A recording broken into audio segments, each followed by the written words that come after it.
that you had on your Facebook. And I'm just going to show you sort of what processes and what Photoshop can do, and then flip onto Lightroom.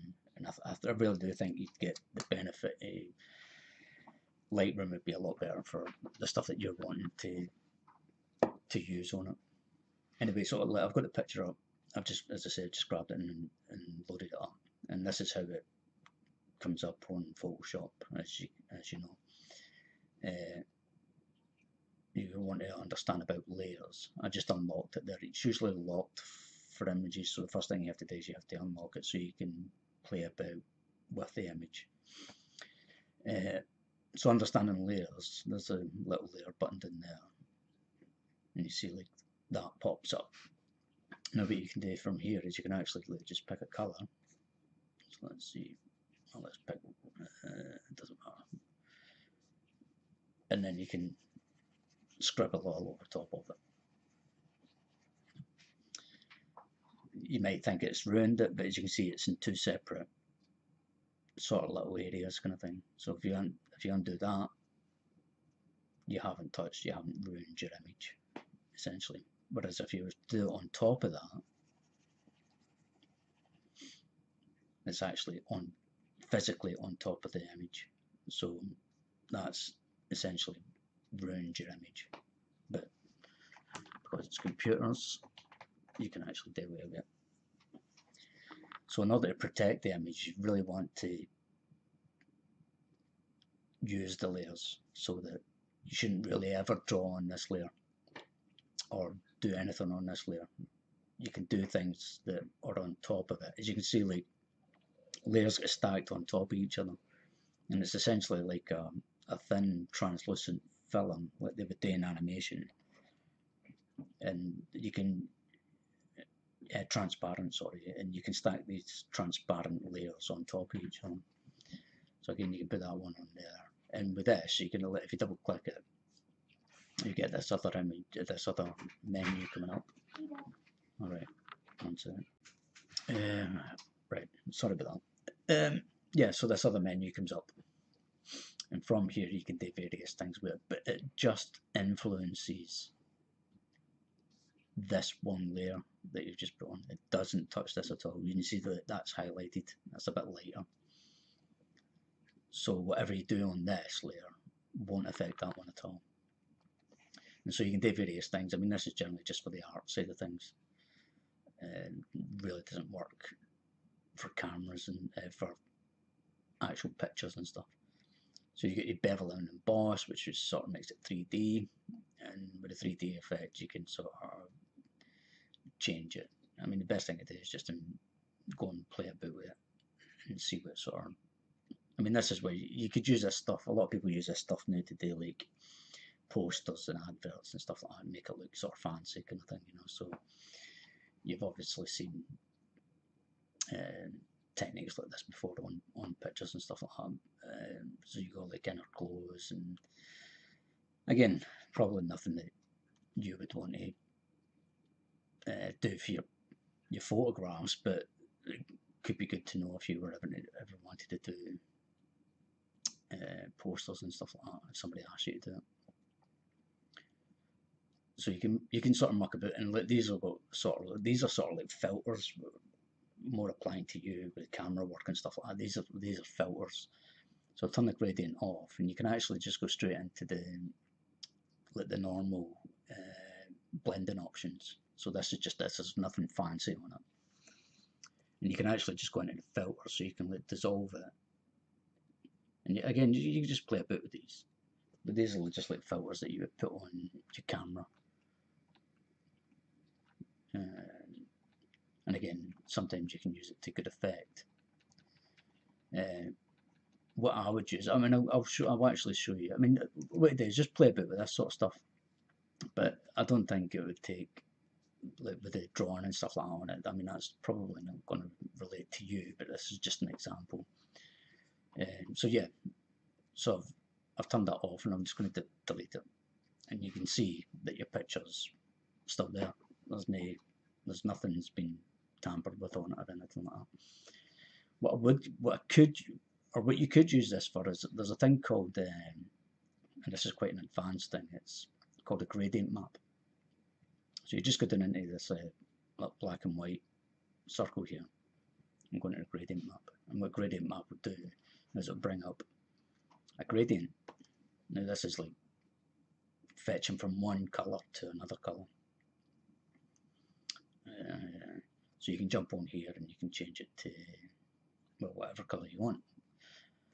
Let's say dark green, or if you wanted to go with like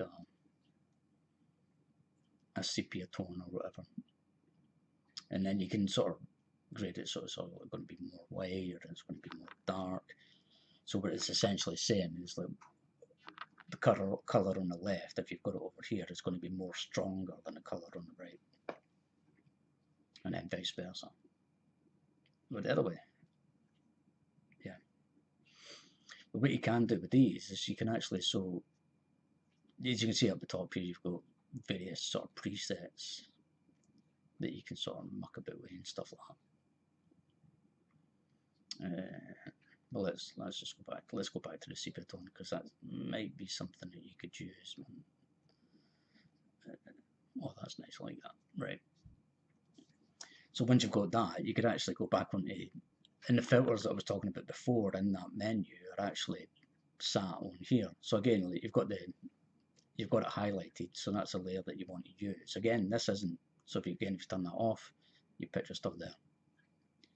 So if you click on the layer, and then your filters, that when I went and double clicked and the other menu come up with the 3D sort of effect and all that, your filters are actually sat in here, and you can use them to again muck about it. And a lot of that will do, it will sort of add the brown into it. Some of them are more dramatic than others, as you can see. But again, it's just about playing about with these until you see something that you like. And the thing is as well, you can actually, let's say that, I mean, that's a bit harsh, that one. But you could go in and use the opacity. And actually, and what it'll do, it'll transpose between the two. So as you're bringing the opacity down, you're making this actually lighter and more transparent, so it's disappearing. So this image is coming through more, you know.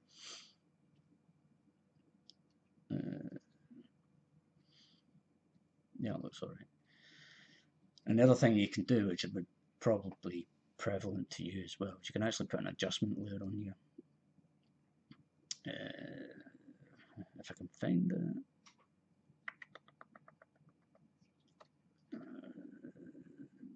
Yeah, I'm sure it's in here. Oh yeah, it's called an adjustment layer, but you can put different levels on. So you could actually go into the contrast and brightness, and then once you're on that, the menu will pop up. So then you can muck about with the sliders, and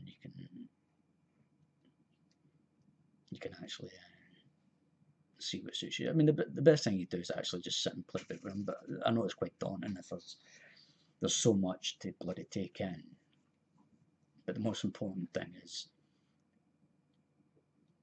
put a new layer on, because if the thing is, if you put this image in and you do everything that I've done on this layer and then you save it, it will be saved as you've modified it.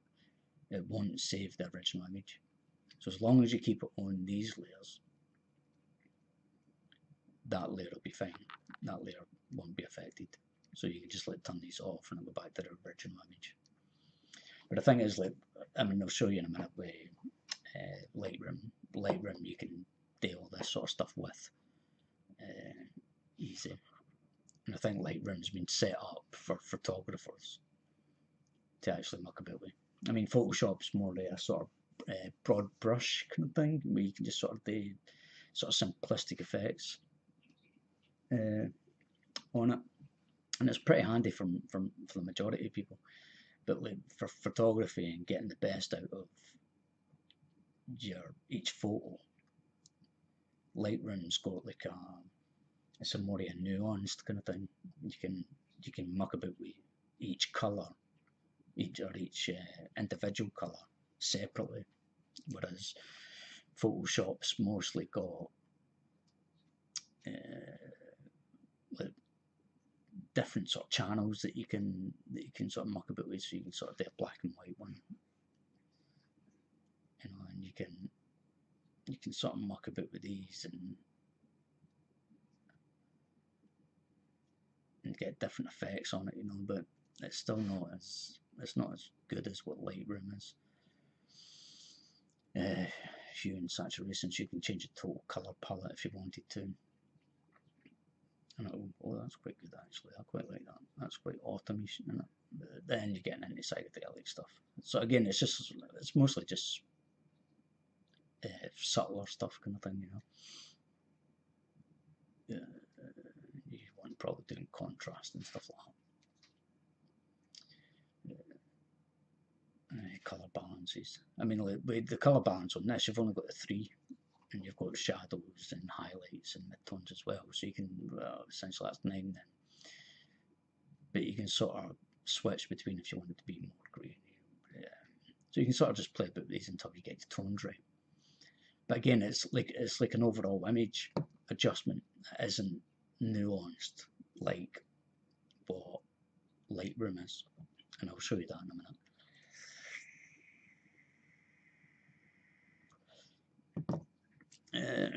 Right, let's go into Lightroom. So, I mean, play a bit with them. If you've got any more questions, mate, I can always do another video for you. But I thought I'd take one of your images and sort of show you what you can do with it. This isn't saying, I mean, that's a nice image, man, but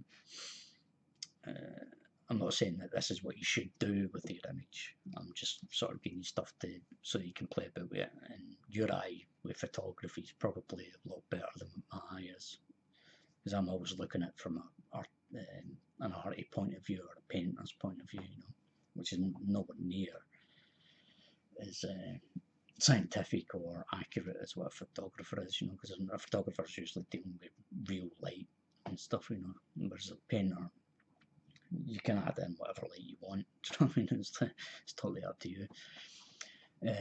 Right, so this is Lightroom. Again, same image. And what you'll have to do is when you get Lightroom, there's this little click button, and then that will allow you to bring in whatever image you want. Right, and then when it comes up in a little. Alright, I'll do that actually, so you can get a good idea of it. Let's just do that one. And then it says review for import, and it'll come up like this. And then when you go up here, it says add one photo, and then it'll come up, and then you can muck about with it. This keeps all your recently added and all that. This keeps all your photos in. So let's go on that. It wasn't a limit. What's that? Oh, right, it's because it's small. Just no. Oh, there we go. Right. Right, so back here. Right, so on the right hand side, I mean, it looks relatively simple compared to what Photoshop is, but it's just as powerful, if not more powerful than what Photoshop is. So you can open up, these are your little sort of main tabs. So you can open and close these all you want, and each one's sort of got different stuff in it. So this is your light. Obviously you can see your compose, your exposure, your contrast, your highlights, your shadows, your whites and your blacks. So obviously you know what these all do, don't you? But it's actually a finer adjustment than what Photoshop would do. So you can actually, like, as you can see there, like, it's only this bit, because that's the lightest area that's actually adjusting. And the shadows, it's only the shadow area that's adjusting. So you can actually bring that out so it looks like it's a full fill light rather than a harsh spotlight on it. But again, with these, like when you use these, and you can actually save it as a copy. Because once you're finished with this, it'll actually, that'll be the final image. Right, so shadows, let's say, let's darken it a wee bit. And then your whites. And you can sort of see the difference. I mean, I generally do that, and you can see how much it adjusts, kind of thing, you know. There is actually stuff on this where like now it's like extra white here. There is a system on here. I'm not really that au fait with it just now at the minute. Whereas you can actually take that extra white and you can actually dull it down so that it's more like the surrounding area. So it doesn't have that sort of sharp focal point on it. And then your blacks, you know. So I say, like with Photoshop, it's like you have to actually go in and you have to actually work Photoshop in order to do all this sort of stuff. With this, it's just a case of clicking that, and then if that's shut, clicking that. I mean, there is even an auto thing which will do it, man. But you want to use your own eyes rather than have that all the time. But right, so that's the light one. Obviously, not the light. So this is the nuance with color. So if you click on that, that will send it straight black and white, and that's your color. And then you've got your light temperatures. Oh, why didn't you go with color? There we go. Right. Oh yeah, so that's like on and off kind of thing then. Right. But with colors, you can, and this isn't even the main one. This is just like a normal like tonal grade over the whole image, just like Photoshop does. This isn't even going in to the depths of the picture and actually doing and tweaking it as and how you want, kind of thing, you know. So this is just a general overall. So you've got your digital vibrance. Yeah, I mean, you can see how much they affect it. And your tints.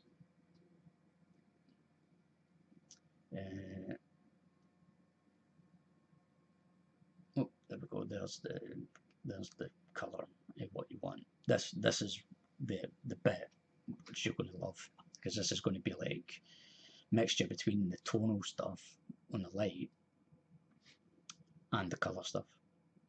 So the color stuff, like, you can actually change it, so it just nullifies.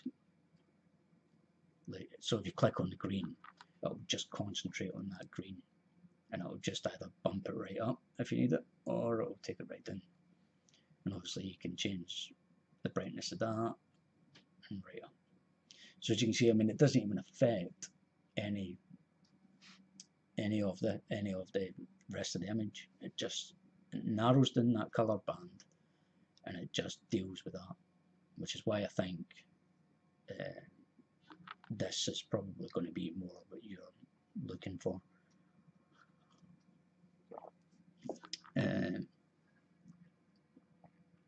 Yeah, again, I'm just playing a bit with it, but you have a better eye than me,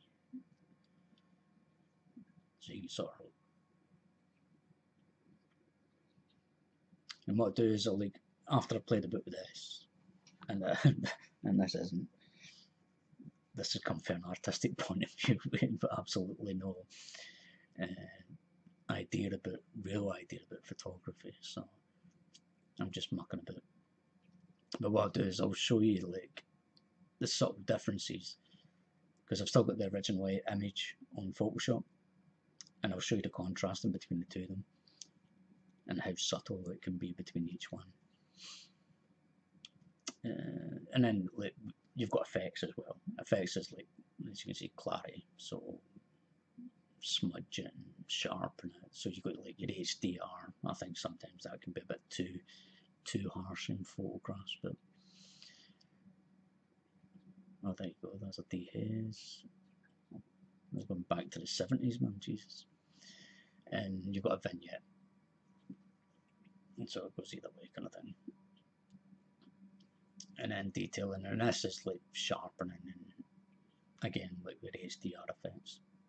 The only thing with this is sometimes, like, when you use it, it can look sort of more computerized, and it can look more as if you mucked about with the image. And sometimes I think it can can have detrimental effects rather than helpful effects, kind of thing, you know. As you can see there, I don't know how well this image is coming up on the screen, but you can see all this looks flat and uninterested, and all looks horrible actually. So you probably want to use these as, maybe use them a wee bit, but just as little as possible. I mean, again, you'll have a fairer idea than what I have, so yeah, you can see that with the grain kind of thing, you know. But, and then you've got things like the optics.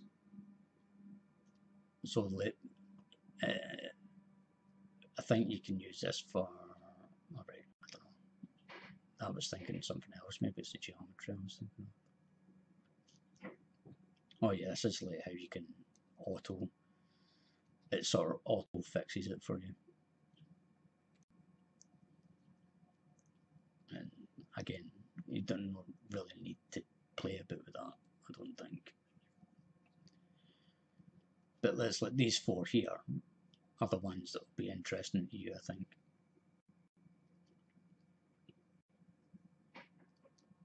And then what's the vignette? I don't quite like that.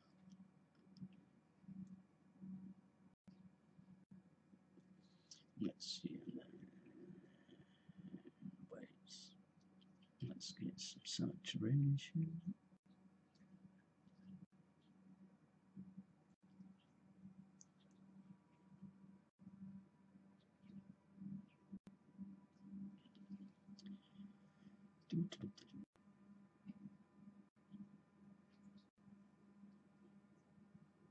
Yeah, looks quite HDR-ish. And there you go. Actually, I didn't even notice, but that white sort of spot, or the sun, as some people like to call it, has actually been nullified in it already. So it's actually, without even trying to get rid of it, it's actually done it itself, which is quite good. And it's actually brought out some of the darkness and the clarity in that as well. See, and the good thing as well is sometimes you can get like white heat spots, sort of like on the top of these rocks here, and so you could be mucking about with it. You could actually sort of bring those back down a bit, you know. And again, it hasn't even changed. Well, it's probably changed some of it, but it hasn't changed. It's changed very little of it, because that's where we originally were. And now it's actually sort of bringing out the detailing of the rocks without dramatically altering the image. Right, well, I think that's me playing a bit well. Hopefully you can get a sort of good idea and a better understanding of what Lightroom can do, mate. I mean, sure, use Photoshop as well, but with Lightroom, you can sort of grade it to how you want it. This is Lightroom sort of designed for finalising photos, kind of thing. Whereas Photoshop, it's just a bit of a broad brush. I mean, as Photoshop is, it's a great utensil, and it's like a big toolbox that's got everything in it. But everything that's in it isn't the best that it can be. It's a good all-rounder. Whereas like Adobe now, we started to bring out individual programs because they know that Photoshop's just a good all-rounder, but it needs these like photographers and illustrators and stuff like that.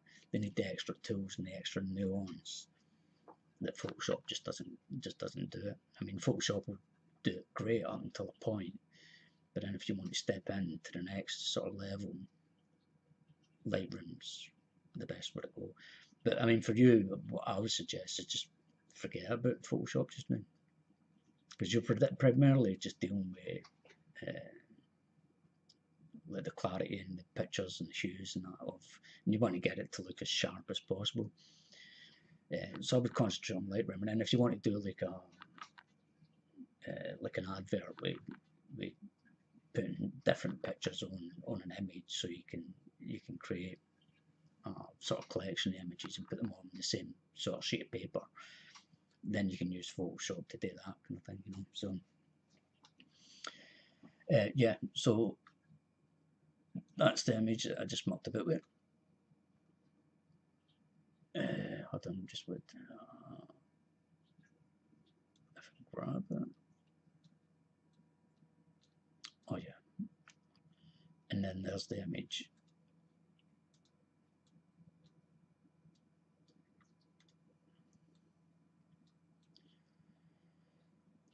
Let's see if I can get that right. Yeah, so you can see that instantly.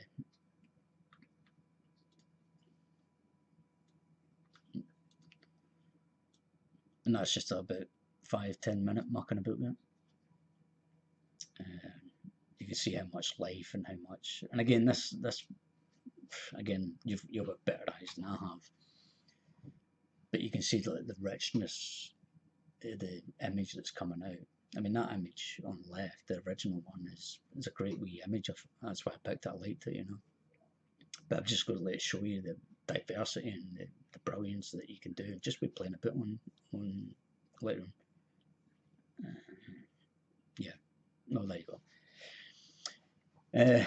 Well, I'll send you this on Facebook, and you can go through it as much as you want. I'll put it on so that only you can see it.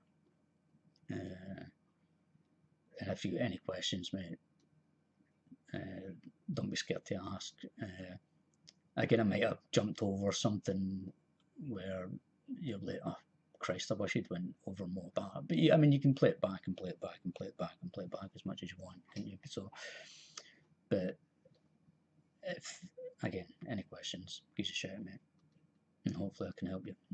Right, see you later, buddy.